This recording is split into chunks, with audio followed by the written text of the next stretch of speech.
आरो सारजासन चेनेलाव फिन बरायबावनाय थाबाय दिनैनि आरो गोदान मोनसे भिडिअ'आव बल खेला नायनो थांनो नागिरदों रनसायथामाव फाइनाल मेच दिनै आं नायाखैमोन सिगाङाव गोबाव जाबायमोन नायैया दिनै नायनोसैलाय बल खेला होनबाथाय नायनो बिराद गोसो जायो बिराद गोसो दुङो नाथाय सोलाबिनि थाखाय खामानि सोलाबिनि थाखाय थांनो मोना स' दिनै दा नायनोसै फाइनाल मेच जोबथा मेच खामानि दंमोनबाबो खामानिखौ दोनथ'बाय दा ओंखारबाय लोगोखौ नेदों दाबो सफैयाखै सासे लोगो दं सानैजों थांगोन माबा जायो खेलायाथ' मोजां जागोन होनदों फाइनाल मेच हिसाबै रनसायथामाव मोनसे सालाकाथि आरो मोनसेया मा होनदोंमोन बेखौ बुंनो हाला थांग्रोनोसै दा थांग्रोनानै माबादि नुहैयो नायनोसै लोगोखौ नेगासिनो दं दाबो सफैया नेनो बालायबाय नायनो लुबैबाय बल खेला होनबाथाय जोबोद मोजां मोनो नायनो बल खेला होननाय खेलाखौ बिराद मोजां मोनो हाद्रियाव नेबाय थासिनबाय आंखौ ओइ सफैबाय नै थांसै हाब गोदानखौ गानलायबावबायब्रा आंबो गाननो नागिरदोंमोन गानासै आं हाद्रि नांलाजोबखागोन ना दा सिंजों बारस'लांसै ना माइबंजों गाखोबाय बाइकआव थांसै गस्ला गोदान बायदों दहाय गानबाय आरो गानासै थांगासिनो जों दा नुलांगोन लासैनो भिडिअखौ जोबनोसै नायलाङोबा खालामबाय नोंथांमोना भिडिअखौ जोबनोसै नायलाङो सफैबाय जायगायाव रनसायथाम मोनहैद्रायासै रनसायथाम बाजार नैबे गसाइगामि होननाय जायगायावनो रुपामनि मन्दिर खाथियाव रुपामनि मोनसे स्कुल दं आरो रुपामनि मोनसे मन्दिर दं बिनि खाथियावनो खेला जागोन जायगाया दा जों नायनोसै खेलाखौ बिनि सिगां बायह्रायाव थांग्रोनो बिराद बुरजा बिराद भिरखा मानसिफ्रा जायगायानो बिथिं जिरायबावगोनथाय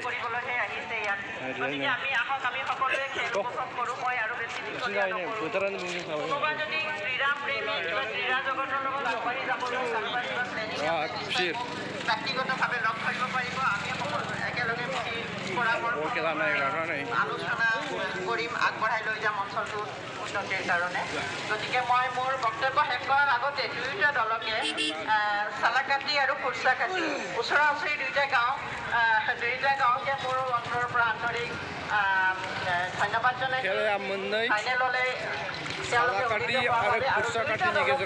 মই মোৰ বেষ্ট উইচেছ জ্ঞাপন কৰিছোঁ যাতে দুয়োটা দলে খুব সুন্দৰকৈ খেল প্ৰদৰ্শন কৰি স্পৰ্টছমেন স্পিৰিট দেখুৱাই পেলাই তেওঁলোকে ভাল পাৰফৰ্মেঞ্চ কৰে আৰু খেলখনৰ লগতে মই মোৰ ৰেফাৰী ভাইটিসকলকো তেওঁলোকৰ কৰ্তব্য যাতে সুন্দৰ আৰু সুকলমে পাৰ কৰি লৈ যাব পাৰে তাৰ বাবে তেওঁলোকক শুভেচ্ছা জ্ঞাপন কৰিছোঁ खेला गिदिरजों जाबजों আৰু আকৌ এবাৰ गसंनानै लास्टआव সমবেত হৈছে তেওঁলোকৰ উপস্থিতি একচুৱেলি আয়োজন কৰা আৰু जायगा এই কামনা কৰিছোঁ আৰু আপোনালোক সকলোকে মোৰ অন্তৰৰ পৰা আকৌ এবাৰ বিনম্ৰ ধন্যবাদ জনাইছোঁ আৰু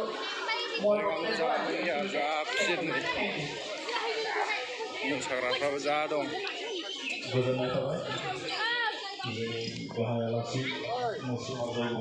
मोसाग्राफ्राबो बिराद दं नै बाहाय खेलाया जागोन सालाकाथि आरो कुर्साकाथिनि गेजेराव दा मोसानाय आयदाफारि जानो हागौ नै बिराद बुरजा मोसाग्राफोर दंफैखायो बेहाय जोंखौ थुलुंगा होफैनो थाखाय दा बे समाव जोङो नैथि हाबाफारि हिसाबै जोङो गोबां आलासि दंमोनब्लाबो जोङो बिबुंथिखौ लाखिहोथ'ला सानबा गुसुं स' आलासिफोरनि गेलेगिरि दानख'नायसैलै जायगायानो गैला नै अबाव जिरायनोसो जाबाय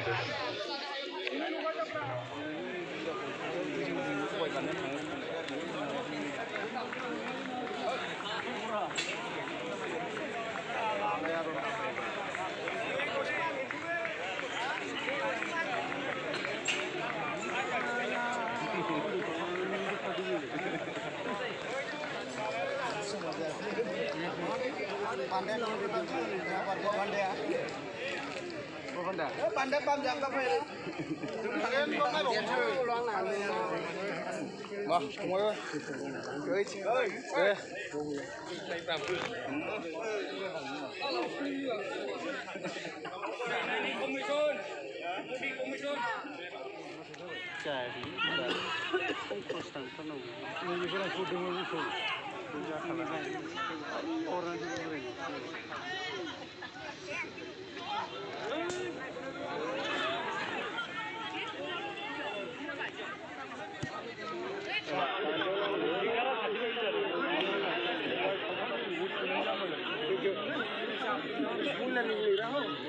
दा जाबाव सिगौसोमोन बिसोर बेखौ सोबावबा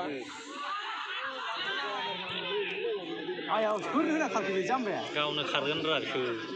मानि गाव दानदों रा बे बला लं जादों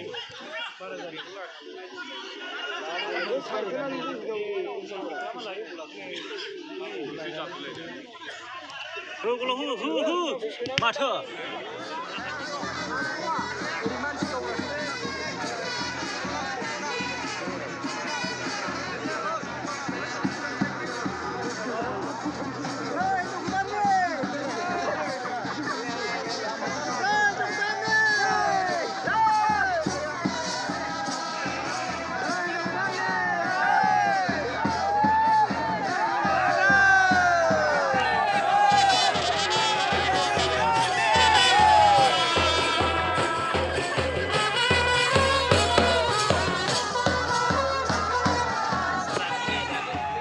जोब्बाय होंगो दोंगो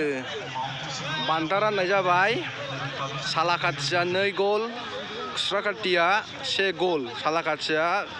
देरहासार जानो हाबाय दिनैनि गेमाव मानसिफ्रा बिराद होंगो दोंगो खामोन नै केमेरा खेबनो टाइम मोनाखै आं दहाय ओंखायनो होनाय जायासै चान्सखौनो मोना जायगाखौनो खुनुरुखुम एसे खेला नुदों खेलाखौ देखायनो हायासै बैथिं हनै सिल लाइन थांबाय सिख्लाफोरजों बे पार्टिजों लोगोसे हेलौ क्लाबनि मेम्बार्स नोंथांमोन मावफारिया नोंथांमोन जोंनि बेयाव साखाथियाव फैथ'नांगौ एसे खामानि दङ अननानै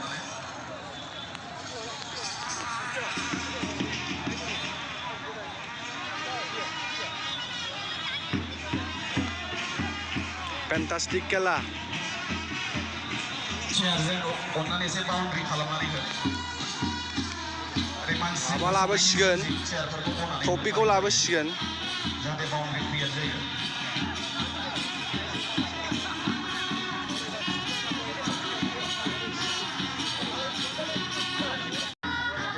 ट्रफि लाबोबाय नै फैसा ट्रफि सिख्लाफ्रा गेम पार्टिजों बरायनानै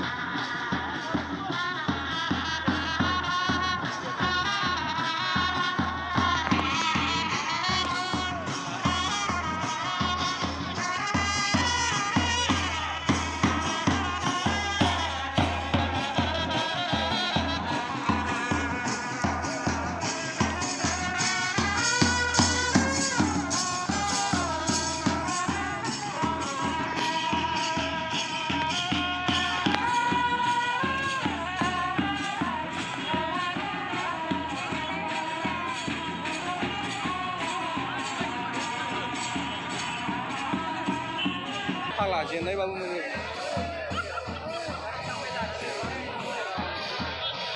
आलासि जिरायसालि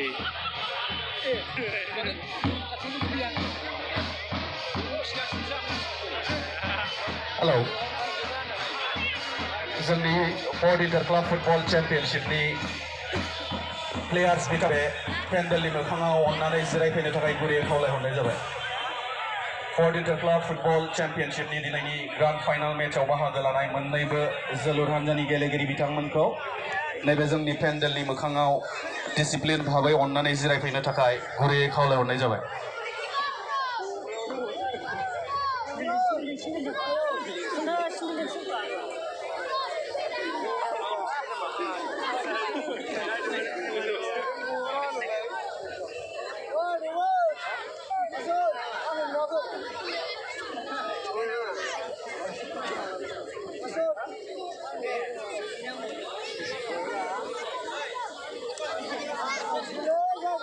क्लब फुटबल 2021 नि साबसिन गेलेगिरि बान्थाखौ मोननो हादों सोर मोननो हादों रायजोफोर मिथिगोन ना एसे गेस खालामनो हादों माबे टीमनिफ्राय सालाकाटि सिखोना आफादनिफ्राय मोननो हादों जज नम्बर 13 सिब्र नार्जारि बिथांखौ जौस्राङाव गाखोनानै बान्थाखौ लांफैनो थाखाय खावलायदों आरो बे बान्थाखौ होनो थाखाय आङो खावलायगोन जोंजोंनो हांख्रायनानै लेंहरजानाय राजु बसुमतारी चिरां जिल्ला दुलाराय बर' फरायसा आफादनि आफादगिरि बिथांखौ आङो गावनि आखाइजोंनो दिनैनि 2021 नि जिनाखि इन्टार क्लाब फुटबल चेम्पियनशिपनि साबसिन गेलेगिरिनि बान्था बेखौ हरो बेखौ गुरै खावलायनाय जाहैबाय खनसे आखाइ खबनानै हो रायजोफोर सेब्र नार्जारि बिथाङा सिखोना आफाद सालाकाटिनि जानानै दिनैनि जिनाखि साबसिन गेलेगिरि बान्था बेखौ मोननो हादों गोजौआव गाखोफैनो थाखाय गुरै खावलायबाय केप्टेनजों लोगोसे फैफानो हागोन जेबो नङा फैफानो हागोन खनसे गोबारै आखाइ खबनानै हो बिथांमोनाबो जोबोद मोजां गेलेदों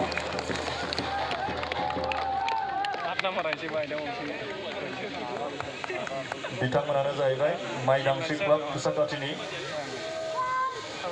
four inter club football championship 2021 नि रानार्स अप टीम आरो बे बान्थाखौ हरदों मान होजाथाव आलासि जोंदाव बड'सा डिरेक्टर आलायारन बिथाङानो बर'नि गिबिसिन नेशनेल एवार्ड मोननो हानाय आलायारन फिल्मखौ डाइरेक्सन होदोंमोन गोजोननाय थाबाय सारनिसिम हाबाफारिखौ मावफुंनानै होनायनि थाखाय देग्लायनि चेम्पियन फर इन्टार क्लाब 2021 नि चेम्पियन सिखोना आफाद सालाकाटि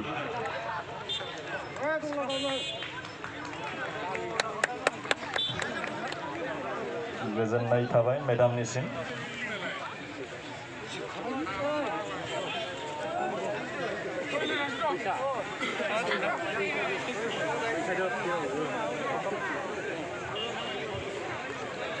गोजोननाय थाबाय बेखिनियावनो दिनैनि जेनाखि बान्था राननाय हाबाफारि बेयो जोबनानै थांबाय लोगोसे आङो हाबाफारिखौ फोजोबनो सानबाय दा बेखिनियाव आङो बयनोबो गोजोननाय बावनो सानदों आरो लोगो लोगोनो जोङो जोंनि हाबाफारि बेखौ फोजोबसिन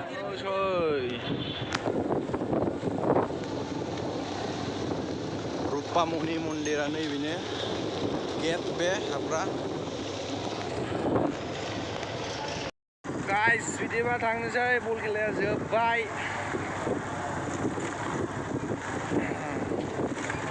सहैनांगौआसो दंसै दिनैनि खेलायावनो जाहैबाय माइदांस्रि क्लाब कुसाकाटि 1 आरो सिखोना आफाद सालाकाटि बिथांमोना 2 गल अदेबानि सिखोना क्लाबा 2 गल देरहानो हाबाय दा जों थांनोसै खारबाय नायलांबाय थानो भिडिअखौ नै बिसोरबो नायफैदोंमोन बल खेला नै बे सानैयाबो नायफैदोंमोन